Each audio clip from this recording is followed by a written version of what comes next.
ওং নমো ভগবতে বাসুদেবায়।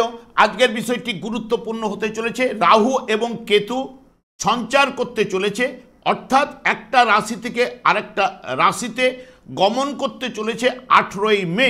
রাহু এতদিন মীন রাশিতে অবস্থান করছিল, কুম্ভ রাশিতে প্রবেশ করতে চলেছে এবং তার সঙ্গে সঙ্গে কেতুও কন্যা রাশিতে অবস্থান করছিল, সিংহ রাশিতে প্রবেশ করতে চলেছে।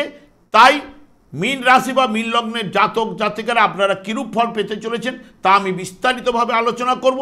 যেটুকু করব নিখুঁতভাবে করব, ধৈর্য সহকারে আপনারা ভিডিওটি দেখবেন। আপনাদের ক্ষেত্রে রাহু শুভফল এনে দেবে না কেতু শুভফল এনে দেবে তা নিয়েই কিন্তু আজকের আলোচ্য বিষয়।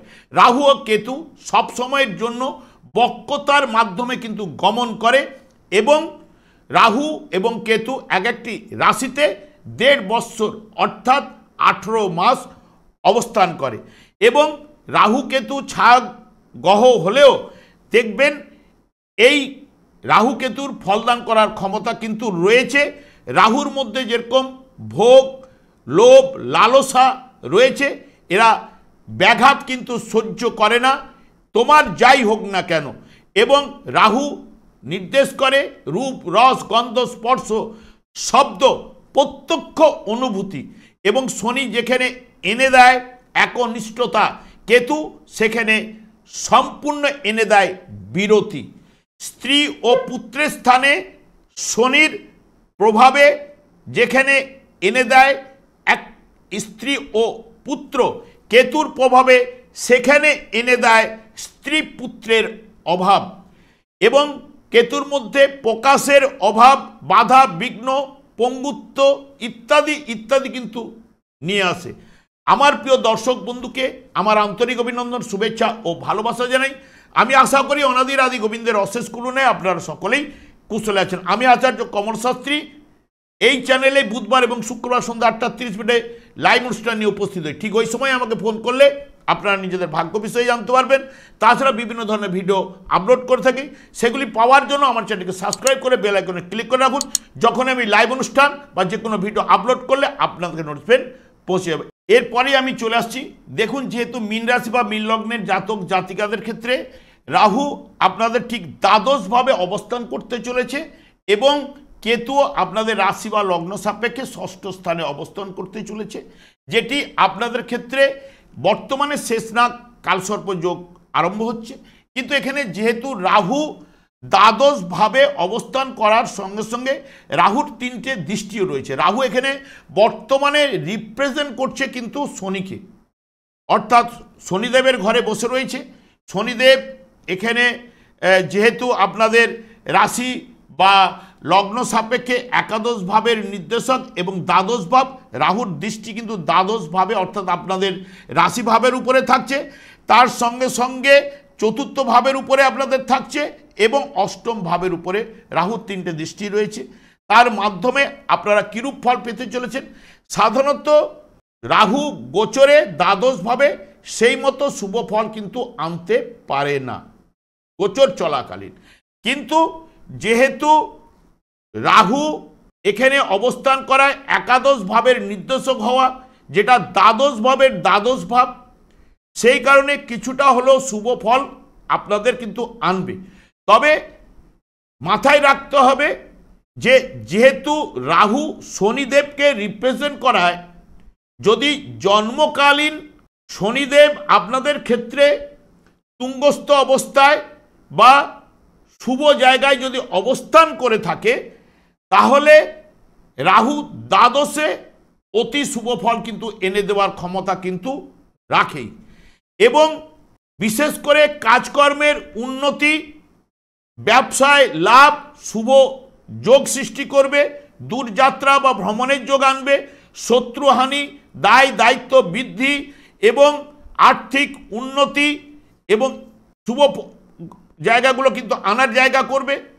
এবং বিশেষ করে যাদের মীন রাশি বা মীন লগ্নের জাতক জাতিকাদের যাদের ক্ষেত্রে দেখবেন কন্যা সন্তান রয়েছে, তাদের ক্ষেত্রেও কিন্তু এই রাহু দ্বাদশ ভাবে তাদের কিন্তু সুখী করাবেই গোচর চলাকালীন। এবং যেহেতু রাহুর দৃষ্টি চতুর্থ ভাবের উপরে থাকছে। চতুর্থ ভাব হচ্ছে মায়ের কোল, সুখের জায়গা এবং এডুকেশন, তারপরে এখানে জায়গা, সম্পত্তি ইত্যাদি ইত্যাদির বিচার চতুর্থ ভাব থেকে করা হয়। চতুর্থ ভাবে আপনাদের কেন্দ্রভাবে আপনাদের রাশিপতি লগ্নপতি অবস্থান করছে এবং রাহুরও দৃষ্টি কিন্তু এই জায়গার উপরে থাকছে।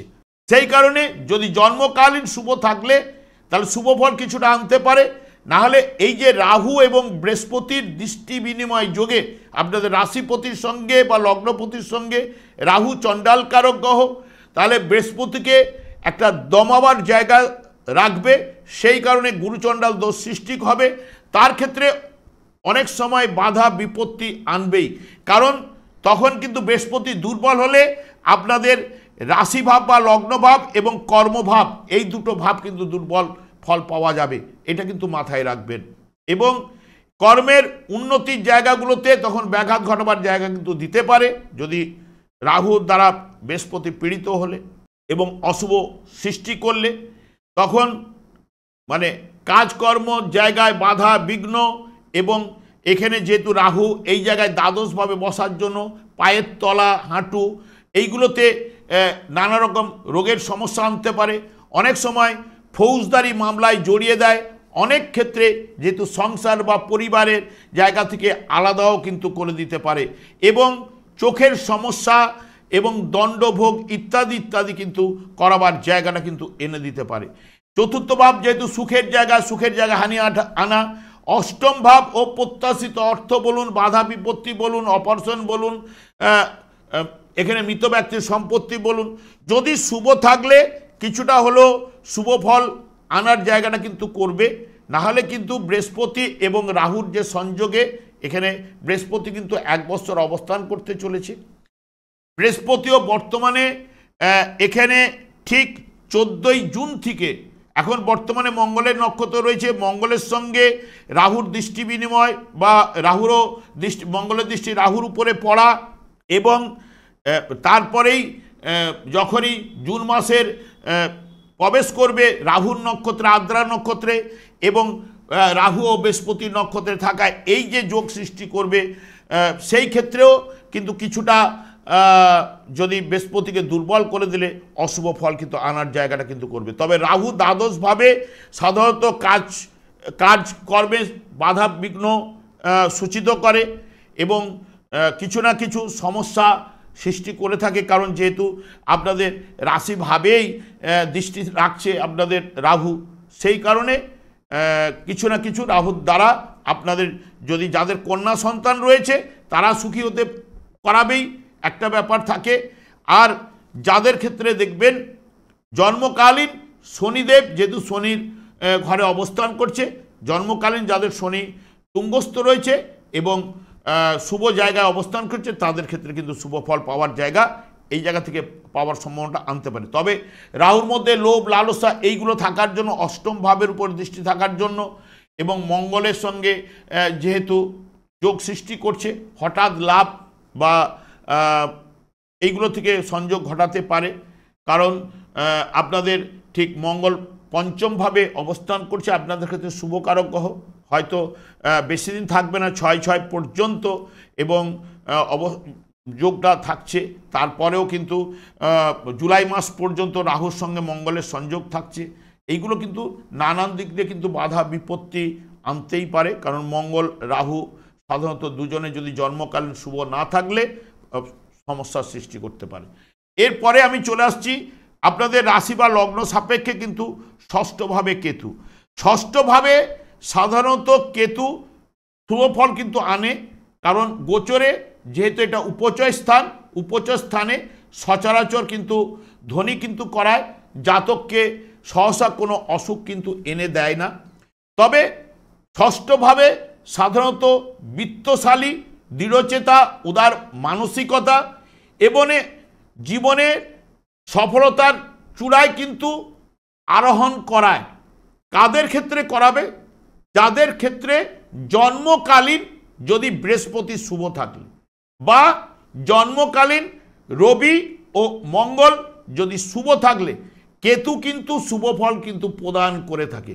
দেখবেন কেতু আপনাদের ক্ষেত্রে এই ষষ্ঠ স্থানে গোচরে যাওয়ায় বা শুভ ফল তো পাবেনই, এবং যদি যাদের জন্মকালীন যদি অশুভ থাকলে তাদের ক্ষেত্রে কিন্তু কাজকর্মে অনীহা বা শত্রুতাবশত ক্ষতি এবং দেহ নানান সমস্যা, শারীরিক মানে যেটা রোগের স্থান, কর্মহানিও পর্যন্ত আনতে পারে, শত্রুর সৃষ্টি করতে পারে, এবং মামার সঙ্গে মামাবাড়ির ষষ্ঠ ভাব থেকে মামাবাড়ি, ভিত্ত, চাকর এদের সঙ্গে মনোমালিন্য, শত্রুতা ইত্যাদি ইত্যাদি কিন্তু এনে দেয়। কিন্তু যদি জন্মকালীন যদি আপনাদের অশুভ থাকলে তখন কিন্তু ষষ্ঠভাবে গেলে পুরো মাত্রায় যে শুভ ফলটা কিন্তু দেবে না, কিন্তু ষষ্ঠভাবে গোচরে শুভ ফল প্রদান করে। যাদের ক্ষেত্রে রবি এবং মঙ্গল জন্মকালীন যদি শুভ থাকে বা বৃহস্পতি যদি জন্মকালীন যদি শুভ থাকে, তাদের ক্ষেত্রে কিন্তু জীবনে সফলতার অনেকটা চূড়ার নিয়ে যাওয়ার চেষ্টা কিন্তু করবেই এবং ধনী কিন্তু করাবেই, এটা কিন্তু মাথায় রাখবেন। এবং কেতুর কোনো দৃষ্টি থাকে না, কেতু এই জায়গায় রিপ্রেজেন্ট করছে রবিকে, তাই সেই কারণে রবি এখানে 1.5 বৎসর কাল এমনিতেই যদি জন্মকালীন শুভ, এবং রবি গোচরে প্রত্যেক মাসে এক একটা রাশিতে অবস্থান করে, যখন শুভ ভাব দিয়ে গমন করবে কেতু আপনাদের ক্ষেত্রে শুভ ফল কিন্তু এনে দেবে। তবে আমি আর দীর্ঘায়িত করছি না, তবে একটা কথাই বলি, বৃহস্পতি এই জায়গায় কিন্তু মঙ্গলের নক্ষত্রে বর্তমান রয়েছে, রাহুর নক্ষত্রে যাবে। রাহুর নক্ষত্রে 14ই জুন থেকে আগস্টের 12 তারিখ পর্যন্ত অবস্থান করবে। তাহলে এই যে চতুর্থ ভাবের সঙ্গে দ্বাদশ ভাবের যে সংযোগ ঘটবে, এবং রাহুর দ্বারা বৃহস্পতি কিন্তু পীড়িত হবেই, কারণ রাহু চণ্ডাল কারক গ্রহ, এবং রাহু ও বৃহস্পতির নক্ষত্রে থাকায় এই 1, 4, 8, 10, 12 ভাবের 11-12 ভাবের নির্দেশক হওয়ার জন্য অনেকের ক্ষেত্রে নানান সমস্যার সৃষ্টি কিন্তু করাতে পারে।